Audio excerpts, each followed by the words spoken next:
Why did Putin call Trump before the US president's meeting with Volodymyr Zelensky? What direction could their further communication take? What is the Western press saying about this? And will Trump be able to get the Russian dictator to the negotiating table? Let's analyze the latest publications and statements and try to figure it all out. So, one of the main topics of the talks at the White House is strengthening Ukraine's air defense and long-range capabilities. According to the president of Ukraine, even the discussion of transferring long-range Tomahawk missiles to Kyiv caused panic attacks in the Kremlin. That's why they hurried once again to put on a show, trying to assure Washington of their readiness for constructive dialogue. Notice that this phone call took place at the initiative of the Russian side. The goal is obvious: to drag out the peace process and disrupt the delivery of military aid to Kyiv. Essentially, as the Ukrainian leader emphasized, Putin is behaving no more bravely than Hamas or any other terrorist. Russia is hoping to leave our part of Europe as an island of danger and abuse of people's lives. It's important not to let that happen. Russia will be forced to stop the war when it is no longer able to continue it. And Russia's true willingness for peace is not in words. Putin has never been short on those, but in actually stopping the strikes and killings. And that's exactly where he has a problem. That's why every air defense system for Ukraine matters when it comes to saving lives. Every decision that can strengthen us brings the end of the war closer. Security can be guaranteed if everything we agree on, especially in Washington, is actually implemented.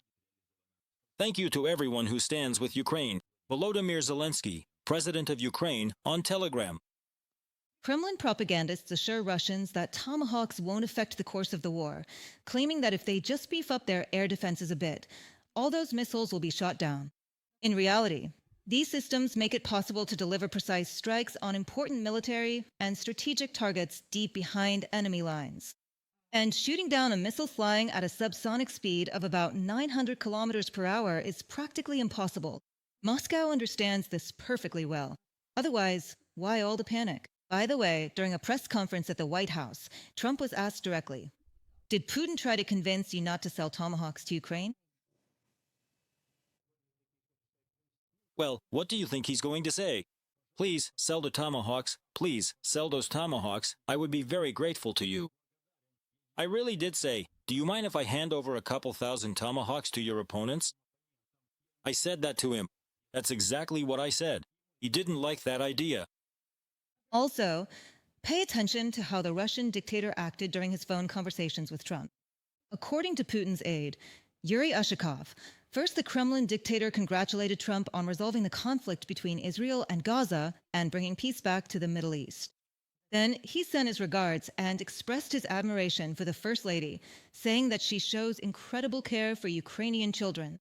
At the same time, of course, he forgot to mention that it is Russia that has kidnapped and is illegally holding these minors. And after a round of crude flattery, Putin moved on to his usual threats and blackmail. He stated that supplying Kyiv with Tomahawk missiles would cause colossal damage to relations between Russia and the United States. Will this tactic help him continue to drag out the war?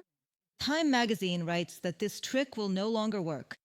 Trump has long understood who he's dealing with. Donald Trump boasted for a long time about his warm relationship with Putin, calling him a genius and a wise statesman, and also claimed that their friendship would help him put an end to the war. But in the middle of the summer, it seems that Trump came to realize some truths that other world leaders have known for a long time. For Putin, it's no trouble to talk about peace while simultaneously killing Ukrainian civilians, and the military objectives he's declared leave almost no room for compromise. From a Time magazine article. In the US, many saw Putin's call as an admission of his limited capabilities, both on the battlefield and in diplomacy. On the front lines, the actions of the Russian army have essentially reached a dead end, and the losses keep mounting. Within the country itself, signs of economic crisis are becoming increasingly obvious.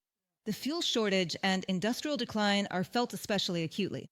On top of that, there's the pressure of sanctions and rapidly shrinking budget reserves.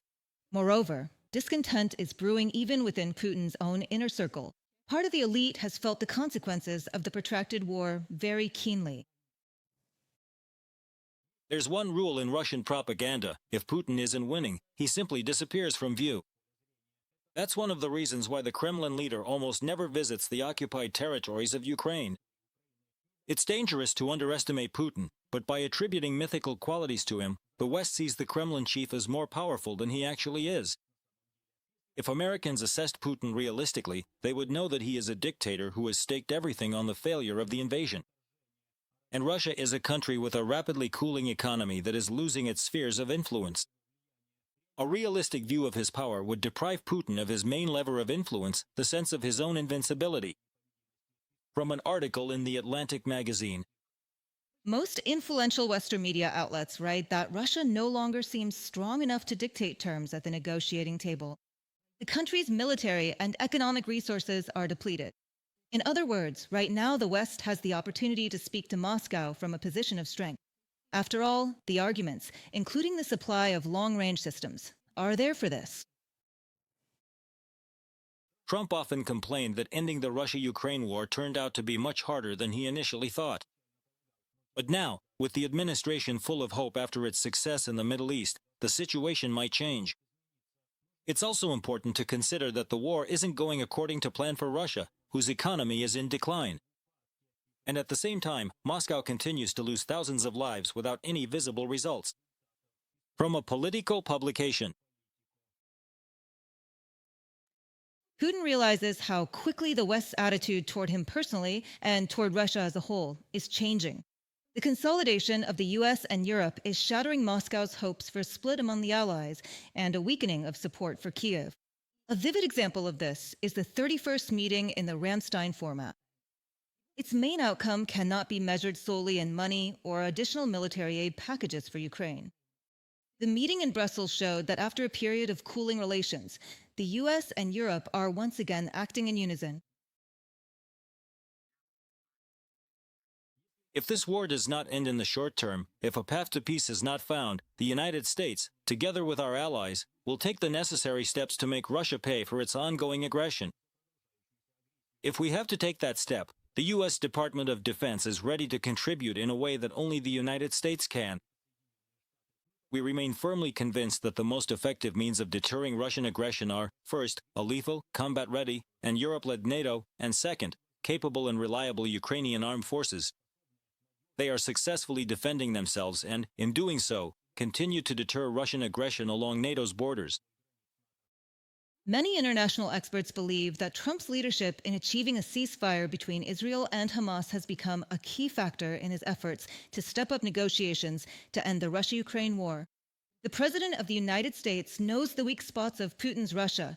He didn't compare it to a paper tiger for nothing, and right now is the best time for him to force the Kremlin dictator to negotiate a real peace. CNN claims that Donald Trump could become a real contender for the Nobel Prize next year.